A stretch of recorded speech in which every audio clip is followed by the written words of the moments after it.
വയനാട് ഉരുൾപൊട്ടലിൽ കാണാതായ 138 പേരുടെ വിവരങ്ങൾ പ്രസിദ്ധീകരിച്ച സർക്കാർ. കാണാതായവരുടെ പേരും ഫോട്ടോയും വിലാസവുമാണ് പുറത്തുവിട്ടത്. ദൗത്യ സംഘം സൺറൈസ് വാലിയിൽ തിരച്ചിൽ നടത്തുന്നു. സംഘത്തിൽ സൈന്യത്തിന്റെ കടാവർ നായ മോണിയും ഈ മണ്ണിലുണ്ട്. അതേസമയം 413 മൃതദേഹങ്ങളാണ് വയനാട് നിന്ന് ഇതുവരെ കണ്ടെടുത്തത്. ഇനി കണ്ടെത്താനായിട്ടുള്ളത് 152 പേരെ. തിരിച്ചറിയാത്തവരുടെ സംസ്കാരം ഇന്നും തുടരും. വിവരങ്ങളുമായി മേപ്പാടി ക്യാമ്പിൽ നിന്നും അർജുൻ ചൂരൽമലയിൽ തിരച്ചിൽ നടക്കുന്ന സ്ഥലത്ത് നിന്ന് സോണൽ കൃഷ്ണ എന്നിവർ ചേരുകയാണ്. ആദ്യം സോണലിലേക്ക് പോകുന്നു. സോണൽ, ഇപ്പോഴും അവിടെ തിരച്ചിൽ സജീവമായി തന്നെ തുടരുന്നു എന്നാണ് മനസ്സിലാക്കാൻ സാധിക്കുന്നത്. ഘട്ടം ഘട്ടമായിട്ടായിരിക്കും രക്ഷാദൗത്യം അവസാനിപ്പിക്കുക എന്നൊരു സൂചനകൾ കൂടി ഈ ഒരു മണിക്കൂറിൽ നമുക്ക് ലഭിക്കുന്ന ഒരു സാഹചര്യവും കൂടിയുണ്ട്. അങ്ങനെയാണെങ്കിൽ ഏത് ദിശയിലാണ് ഇപ്പോൾ തിരച്ചിൽ പുരോഗമിക്കുന്നത്?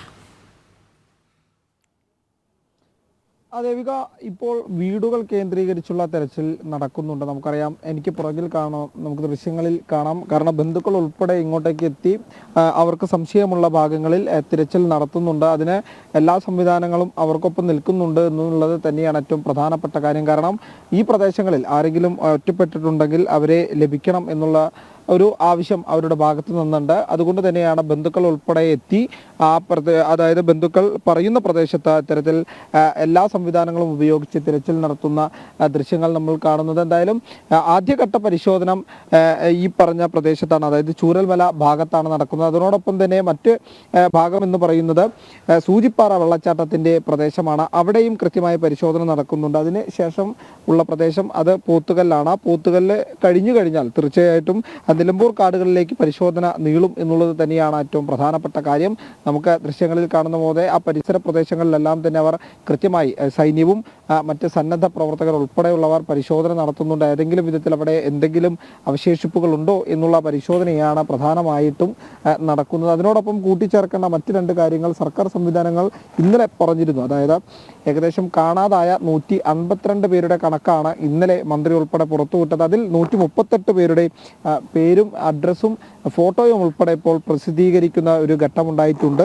അതിൽ പ്രധാനമായി പറയേണ്ടത് ഇന്നലെ ഈ മിനിസ്റ്റർ ഉൾപ്പെടെയുള്ള ആളുകൾ പറഞ്ഞിട്ടുള്ളത് ഈ വിഷയത്തിൽ ക്രൈംബ്രാഞ്ച് ഉൾപ്പെടെ അന്വേഷിക്കും, കാണാതായവരെ പറ്റി കൃത്യമായി അന്വേഷിക്കും എന്നുള്ളതാണ്. പക്ഷേ അപ്പോഴും ഒരു പരാതി ഉയരുന്നത് ഇതുമായി ബന്ധപ്പെട്ട് പല കേസുകളിൽ, അതായത് ഈ പൂർണ്ണമായി വീട് തകർന്നുപോയി എല്ലാവരും മണ്ണിൽപ്പെട്ടവരൊക്കെ ഈ കണക്കിൽ പെടുമോ എന്നൊരു ചോദ്യം കൂടി ആളുകൾ ചോദിക്കുന്നുണ്ട്. പലരെയും ഈ നഷ്ടപ്പെട്ടവരുണ്ട്. അതുകൊണ്ട് ഈ പരാതിപ്പെട്ട കണക്കും അതുപോലെ തന്നെ നിലവിൽ കാണാനില്ല എന്ന് പറയുന്ന കണക്കും മാത്രം കൂട്ടിച്ചേർത്താണ് ഈ 152 എന്ന് പറയുന്ന ഒരു കണക്കിലേക്ക് സർക്കാർ എത്തിയിട്ടുള്ളത്.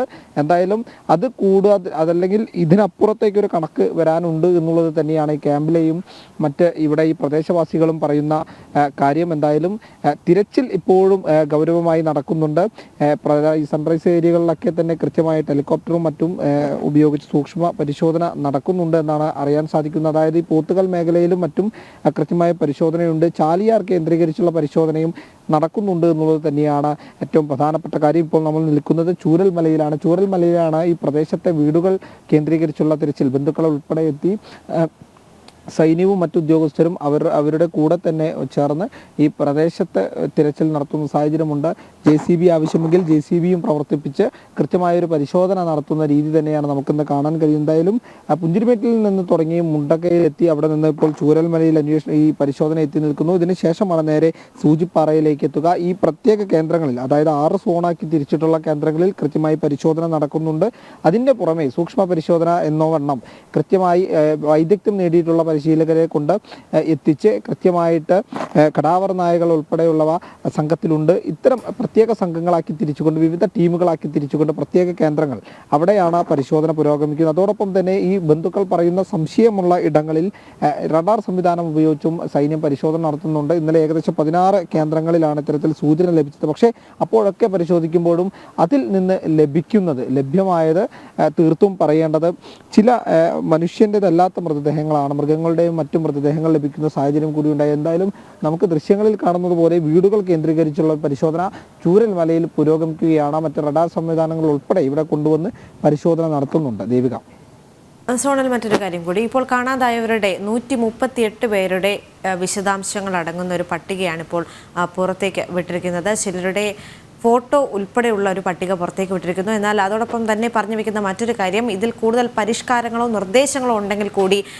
ജനങ്ങൾക്ക് അതിലേക്ക് നൽകാമെന്നും കൂടി പറയുന്ന ഒരു സാഹചര്യമുണ്ട്. അപ്പോൾ ഇപ്പോൾ നിലവിൽ പുറത്തുവിട്ട പട്ടികയുടെ അടിസ്ഥാനത്തിലാണെങ്കിൽ അവരുടെ പേര് വിവര പട്ടികയിൽ എന്തെങ്കിലും ആശങ്ക തുടരുന്നുണ്ടോ, അല്ലെങ്കിൽ കൃത്യമായ വിവരങ്ങൾ തന്നെയാണോ ഇപ്പോൾ ഈ ഒരു ഘട്ടത്തിൽ പുറത്തേക്ക് വിട്ടിരിക്കുന്നത്? അതായത് ഇതിൽ പറയേണ്ട പ്രധാനപ്പെട്ട കാര്യം, അതായത് കാണാനില്ല എന്ന പരാതി പോലീസ് സ്റ്റേഷനിൽ ഉൾപ്പെടെ, അതായത് ഒരു വീട്ടിൽ 14 പേരുണ്ടെങ്കിൽ അതിൽ ഒരാൾ രക്ഷപ്പെട്ട ആളുണ്ട്, അയാൾ വന്ന് പോലീസ് സ്റ്റേഷനിൽ പരാതി കൊടുക്കുന്ന ഡീറ്റെയിൽസ് ഉൾപ്പെടെ കളക്ട് ചെയ്തുകൊണ്ടാണ് ഈ ഒരു കണക്ക് സംവിധാനങ്ങൾ തയ്യാറാക്കിയിട്ടുള്ളത്. അതായത് ക്യാമ്പിലെത്തിയ സമയത്തും ക്യാമ്പുകളിൽ ഒറ്റപ്പെട്ടവരുണ്ട്, ബന്ധുക്കൾ നഷ്ടപ്പെട്ടവരുണ്ട്, ഇവരിൽ നിന്ന് ശേഖരിച്ച വിവരങ്ങളുടെ അടിസ്ഥാനത്തിലാണ് ഈ നിലവിലെ ഈ 152 എന്ന കണക്ക് തയ്യാറാക്കുകയും 138 പേരുടെ ഫോട്ടോയും വിലാസവും ഉൾപ്പെടെയുള്ള കാര്യങ്ങൾ പ്രസിദ്ധീകരിക്കുകയും ചെയ്തിട്ടുള്ളത്. ഈ വിഷയത്തിന്മേൽ അന്വേഷണവും നടക്കും എന്നാണ് മന്ത്രി ഇന്നലെ മാധ്യമങ്ങളെ കണ്ട സമയത്ത് പറഞ്ഞിട്ടുള്ളത്. പക്ഷേ ഇതൊന്നുമല്ല, ഇതിനപ്പുറത്തേക്ക് വലിയൊരു കണക്ക് ഇനിയും വരേണ്ടതുണ്ട് എന്നുള്ളതാണ് ഈ ക്യാമ്പിലെയും ഈ പരിസര പ്രദേശത്തുള്ളവരും പറയുന്നത്. കാരണം ഈ 152 138 എന്ന എണ്ണം അതല്ല, അതിനപ്പുറത്തേക്ക് മറ്റൊരെണ്ണം വരാനിരിക്കുന്നു എന്നുള്ളത് തന്നെയാണ്. കാരണം പൂർണ്ണമായി മണ്ണിനടിയിൽപ്പെട്ട വീടുകളുണ്ട്, ഈ കണക്കിൽപ്പെടാത്ത മറ്റു വീടുകളുണ്ട്. ഇതൊക്കെ നോക്കുകയാണെങ്കിൽ ഇനിയും എണ്ണം വർദ്ധിക്കാൻ സാധ്യതയുണ്ടെന്ന് പലരും പറയുമ്പോഴും പക്ഷേ സംവിധാനങ്ങൾ, അതായത് ലഭ്യമായ വിവരങ്ങൾ അനുസരിച്ച് തയ്യാറാക്കിയ പട്ടികയാണ് നിലവിൽ പുറത്ത് വിട്ടിരിക്കുന്നത്. എന്തായാലും മറ്റ് കണക്കുകൾ ഏതെങ്കിലും തരത്തിലുണ്ടോ എന്നുള്ളതൊക്കെ ഉൾപ്പെടെ പരിശോധിക്കേണ്ടതുണ്ട്. അതിനായി DNA ടെസ്റ്റ് ഉൾപ്പെടെ ക്യാമ്പുകൾ കേന്ദ്രീകരിച്ച് നടത്തുന്നുണ്ട് എന്നുള്ളതാണ് നമുക്കറിയാൻ സാധിക്കുന്നത്. അതായത് ഈ ലഭിക്കുന്ന തിരിച്ചറിയാൻ കഴിയാത്ത മൃതദേഹങ്ങളും ശരീരഭാഗങ്ങളും കൃത്യമായി ശേഖരിച്ച് അതിൻ്റെ DNA എടുക്കും. അതുകൂടാതെ നിലവിൽ ക്യാമ്പിലുള്ള ആളുകളുടെയും DNA എടുക്കും. എന്നിട്ട് അത് മാച്ചാണോ എന്ന് പരിശോധിക്കും.